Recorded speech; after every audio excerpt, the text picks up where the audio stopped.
جی دوستوں، نماز کے ہونے میں ابھی کچھ تھوڑا ٹائم تھا تو میں نے یہ مناسب سمجھا کہ آپ کو باقی کے جو سٹالز ہیں جو لگے ہوئے ہیں ان کا بھی منظر دکھا دیا جائے۔ تو یہ یہاں پہ آئی ٹی کا ایک لگایا گیا ہے، وہ لوگ جو یہاں بچے، اب آپ کو پتہ ہے آئندہ زمانہ جو ہے وہ سارا الیکٹریکل آئی ٹی ہے، تو اس سلسلے میں پھر یہ لوگوں کو جو انفارمیشن ہے، باقی یہ سب دوست جو ہے نماز کے لیے انتظار کر رہے ہیں۔ ابھی تھوڑی دیر میں نماز جو زور و اثر شروع ہو جائے گی۔ یہ جو شعبہ ہے یہ آپ کے سامنے نظر آ رہا ہے جائیداد کا، یہ اس کے اندر یہ سارا دکھایا گیا ہے کہ جماعت احمدیہ جرمنی کے پاس اب تک جو 100 مساجد اسکیم کے تحت کتنی مساجد جو ہیں وہ تیار ہو چکی ہیں اور کتنی مساجد جو ہیں وہ ابھی پروسیس میں ہیں، اور یہ پھر ساتھ مختلف جو خلیفۃ المسیح رابع، خلیفۃ المسیح الخامس اور حضرت مسیح موعود علیہ الصلوۃ والسلام کے ارشادات ہیں مساجد کے متعلقہ، وہ بھی یہاں بینر کی شکل میں شو کروائے گئے ہیں۔ یہ ساری جو جائیداد ہے یا جو بھی جماعت کے مراکز ہیں جرمنی میں، ان کی ساری جو ڈیٹیل یہاں، اور یہ ایک مینار کی جو تصویر یا اس کا ایک اسکیچ بنا کے دکھایا گیا ہے، تاکہ یہاں جو واقفین نو بچے یہاں آئے ہیں ان کے علم میں ہو کہ اب تک جماعت نے یہاں کون کون سی جرمنی کے اندر اپنی جو اچیومنٹ اللہ تعالیٰ کی وحدانیت اور اسلام کے پرچار کے لیے یہاں قائم کر لی ہوئی ہیں۔ یہ دیکھیں، یہ بھی ایک شعبہ ہے EAAE، اس کے تحت افریقہ میں بہت سارے گاؤں بنائے گئے ہیں، مسجدیں بنائی گئی ہیں۔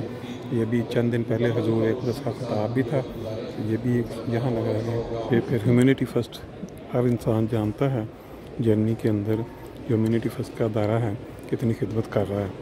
افریقہ لے لیں، ایشیا لے لیں، کوئی بھی بر اعظم لے لیں، وہاں کوئی بھی آفات آئیں یا کوئی بھی مشکل میں انسانیت ہو تو وہاں پہنچ کے یہ اس طرح سے خدمت کرتے ہیں۔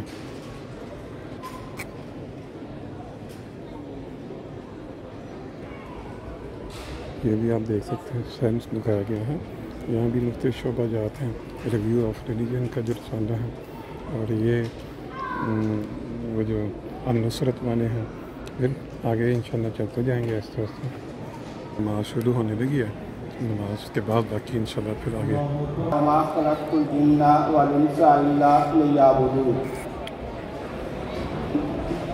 ایک تو حدیث آپ کے سامنے جو اس کا عنوان ہے وہ رکھتی ہے کہ حضرت صلی اللہ علیہ وسلم نے نماز کو دین کا ستون بھی قرار دیا، مومن کی معراج بھی قرار دیا۔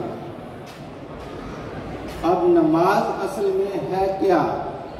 کیونکہ جب تک کسی چیز کی اہمیت واضح نہ ہو، قیمت کا پتہ نہ ہو، انسان اس طرف خیال نہیں کرتا۔ اللہ تعالیٰ جو فرماتا ہے کہ میں نے اپنی پہچان کے لیے، اپنی معرفت کے لیے زمین پہ خلافت کا نظام قائم کیا، کیونکہ اللہ تعالیٰ تو نظر نہیں آتا۔ اللہ نے انبیاء کی شکل میں اور اس کے بعد خلفاء کی شکل میں ایک نمونہ دیا ہے۔ اب اگر کسی کو اس زمانے میں لیتے ہیں، اللہ تعالیٰ نے ہمیں خلافت احمدیہ کو ماننے کی توفیق دی،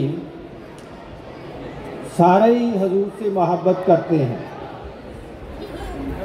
اگر کسی کو یہ کہا جائے کہ اس کا نام لے کے حضور نے اس کو کوئی پیغام دیا ہے، تو انسان اس سے فوراً جو ہے ہوشیار ہو جاتا ہے اور بڑے غور سے سنتا ہے اور بڑا خوش ہوتا ہے کہ حضور نے پرسنل مجھے یاد رکھا اور مجھے پیغام دیا ہے۔ اور اگر ملاقات کا موقع مل جائے، اس ملاقات پہ جتنی انسانی دل میں خوشی ہوتی ہے اس کا اندازہ لگانا دوسرے انسان کے لیے ممکن ہی نہیں۔ اور اگر صرف ملاقات نہ ہو، اس ملاقات میں حضور اپنے دست مبارک سے کوئی انعام دے دیں، کوئی گشنک دے دیں، تو انسان اس کو چوم چوم کے خدا کا شکر ادا کرتا رہتا ہے اور اسے بڑے پیار اور محبت سے سنبھال کے رکھتا ہے، اسے دیکھتا ہے۔ یہ انسانی فطرت ہے۔ اب آئے نماز کیا ہے۔ اگر آپ نے وہ معراج کی حدیث پڑھی ہو، اس کا مطالعہ کیا ہو، اس سے پہلے ہی حضرت جبرائیل علیہ السلام آپ پہ نازل ہوتے تھے، وحی ہوتی تھی، کشوف ہوتے تھے، رویا ہوتی تھی۔ وہ سلسلہ تو بہت پرانا چل رہا تھا۔ اللہ تعالیٰ چاہتا تو یہ نماز کا تحفہ جبرائیل کے ذریعے بھی دے سکتا تھا۔ اس کی اہمیت دیکھیں۔ اللہ تعالیٰ حضرت صلی اللہ علیہ وسلم کو آپ کی اس محبت سے جو جوش تھا اپنے پاس بلاتا ہے، جس کو ہم معراج کہتے ہیں۔ آپ پہلے آسمان پہ چلے گئے، وہاں بھی انبیاء ان کے ماننے والے تھے، وہاں بھی مل سکتی تھی یہ نماز کا حکم، نہیں ملا۔ آپ دوسرے آسمان پہ گئے ہیں، وہاں بھی اور اعلیٰ درجے کے انبیاء اور ان کے ماننے والے تھے، وہاں بھی نہیں ملا۔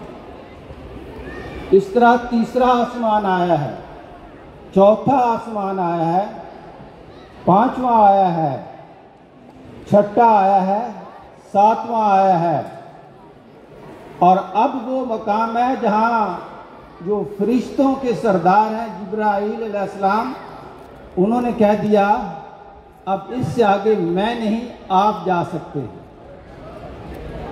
اس کو ذرا ذہن میں لائیں۔ اب اس مقام پہ جبرائیل جو ہے وہ وہیں ٹھہرے ہیں،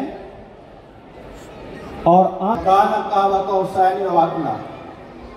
یعنی جس حد تک انسان خدا تعالیٰ کی ذات کا قرب پا سکتا ہے وہاں پہنچ گئے ہیں، اور خدا جتنا قریب کسی کے آ سکتا ہے اس حد تک آ گیا ہے۔ اب اور کوئی تیسرا نہیں۔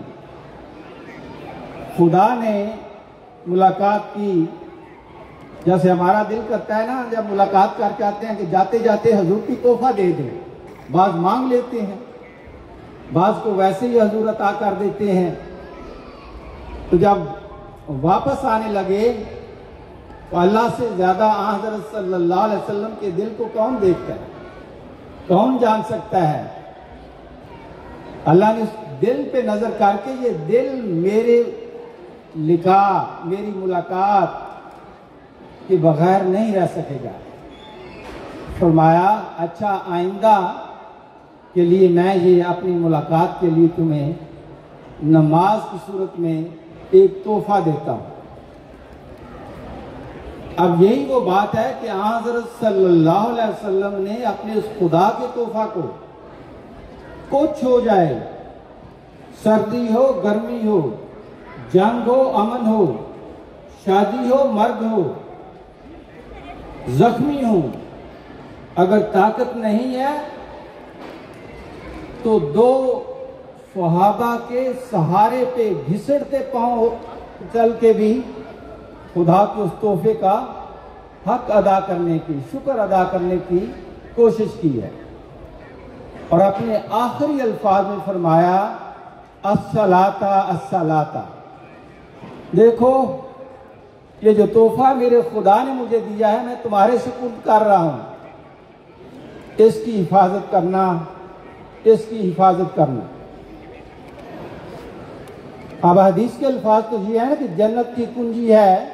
اب جنت میں بے شمار درجے ہیں، اگر 7 اسمان ہیں تو ہر اسمان کی اپنی جنت ہے، اس جنت کے درمیان بے شمار آگے درجات ہیں۔ قرآن کیا کہتا ہے؟ سورہ المومنون میں اللہ تعالیٰ فرماتا ہے کہ دیکھو جو نماز کی حفاظت کر گیا اسے جنت میں نہیں جگہ ملنی بلکہ جنت الفردوس کا وارث بن جائے گا، یعنی جنت کا سب سے اعلیٰ مقام۔ عام جنت نہیں ہے، کیونکہ عام جنت میں تو نماز کا تحفہ دیا ہی نہیں گیا۔ اب یہ کیسے ہو سکتا ہے کہ جو اس تحفہ کا حق ادا کرے اس کے بدل میں خدا اسے عام جنت عطا کر دے؟ فرمایا وہ جنت الفردوس کے وارث بن جائیں گے۔ تو نماز صرف کنجی نہیں ہے، نماز جنت الفردوس کا وارث بنانے کا ذریعہ ہے۔ اسی لیے حضرت صلی اللہ علیہ وسلم نے اپنے سارے دل کی کیفیت کا بیان کیا اور فرمایا، الحب اساسی والشوق مرکبی وذکر اللہ انیسی والحزن فریقی والعجز فخری وقرۃ عین فی الصلاۃ، یعنی خدا کی بے پناہ محبت میری زندگی کی بنیاد ہے۔ یہ ایک بے کران جذبہ ہے جو ہر دم مجھے اپنے ہے، اور خدا کے حضور میرے انکساری اور خلوصی میں صرف ان لمحوں میں ہے جب میں اپنے مولا کے حضور حالت نماز میں ہوتا ہوں۔ حضرت مسیح موعود علیہ السلام قرآن شریف میں دو جنتوں کا ذکر ہے، ایک ان میں سے دنیا کی جنت ہے اور وہ نماز کی لذت ہے، تاکہ وہاں جانے کی خواہش رکھتے ہیں چلے جاتے ہیں۔ اور جو غریب ہیں ہو سکتا ہے جس کو ناامید ہو تو اس کو حسرت آتی ہو کہ کاش ہمارے پاس مال و دولت ہوتا تو ہم بھی وہاں تک جا سکتے۔ دیکھیں محمد مصطفیٰ صلی اللہ علیہ وسلم کا کتنا بڑا احسان ہے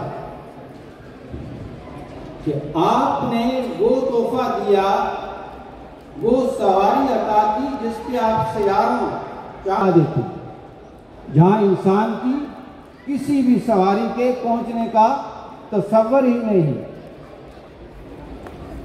اس لیے حضور نے فرمایا نماز ایک ایسی سواری ہے جو بندہ کو پروردگار عالم تک پہنچاتی ہے۔ یعنی اگر کوئی ان دنیا کے وسائل سے جہاں پہنچتا اس سے آگے جانا چاہتا ہے، اس کو نماز کا پابند ہونا چاہیے، وہ خدا تک لے جائے گی، اور اس کے ذریعہ انسان ایسے مقام تک پہنچ جاتے ہیں جہاں سواریوں کی پیٹھوں پر یا گھوڑوں کی پیٹھوں پر بیٹھ کر نہیں پہنچ سکتا، اور نماز کا شکار تیروں سے حاصل نہیں کیا جا سکتا۔ اس کا راز کلموں سے ظاہر نہیں ہو سکتا، یعنی جتنے انسان چاہے تفصیل لکھے وہ نہیں لکھ سکتا نماز کی کیفیت۔ اور جس شخص نے اس طریق کو لازم پکڑا اس نے حق اور حقیقت کو پا لیا اور اس محبوب تک پہنچ گیا جو غیب کے پردوں میں ہے، اور شک و شبہ سے نجات حاصل کر لی۔ اب یہ وہ نماز ہے جو حقیقت میں ہو تو انسان کو خدا تک لے جاتی ہے، کوئی اور واسطہ نہیں۔ ہر طرح کے چیٹ مل جاتے ہیں، بعض ہیں جو بہت سیکورٹی کی چیٹ مل ہوتی ہے، وہاں آپ اور آپ کس کی چیٹنگ کرنا چاہتے ہیں تو اس کو اور اس میں شامل اس کا بظاہر، لیکن کیونکہ وہ انسانوں نے بنائے ہیں، بنانے والوں کو اس مداخلوں کے رستے میں رکھے ہوئے آپ نے۔ اب خدا تعالیٰ نے آج سے 1400 سال پہلے آپ کو محمد مصطفیٰ صلی اللہ علیہ وسلم کی حسن و احسان کے نتیجے میں ایک چیٹ روم دے دیا جس میں آپ اور خدا کے علاوہ اور کوئی نہیں۔ آپ جو چاہیں باتیں کریں، جس طرح چاہیں اس سے محبت کا اظہار کریں، اس کو خدا نے محفوظ کر دیا۔ تو نماز جنت کیا ہے؟ خدا کا ملنا، اس کے بغیر خدا نہیں ملتا۔ اس کی حقیقت کو سمجھیں، باب کیوں؟ کیونکہ اس کے داخل ہونے کی آپ کی وجو ہے، اور وجو اس طرح کریں جس طرح مسیح علیہ نے فرمایا کہ ظاہری اور باطنی دونوں وجو کریں، صرف ہاتھ نہ دھوئیں۔ ہاتھ دھوتے ہیں تو ساتھ اپنے گناہوں کا جو ہاتھوں سے غلطیاں کا چیزوں کا خیال، کانوں کا مسا ہے، ساتھ کا مسا ہے، پاؤں ہے، یہ ہر وجو سے گناہ ہوتے ہیں۔ وہ ایک دھونے اور مسا کرنے کا کہا گیا جہاں سے گناہ سرزد ہوتے ہیں۔ تو خدا کے حضور عرض کریں کہ اللہ میں ظاہری طور پہ سمبولکلی یہ دھو رہا ہوں، میرے ان کے پوشیدہ گناہوں کو صاف کر۔ جب یہ احساس ہوگا کہ میں گناہگار ہوں، مجھ سے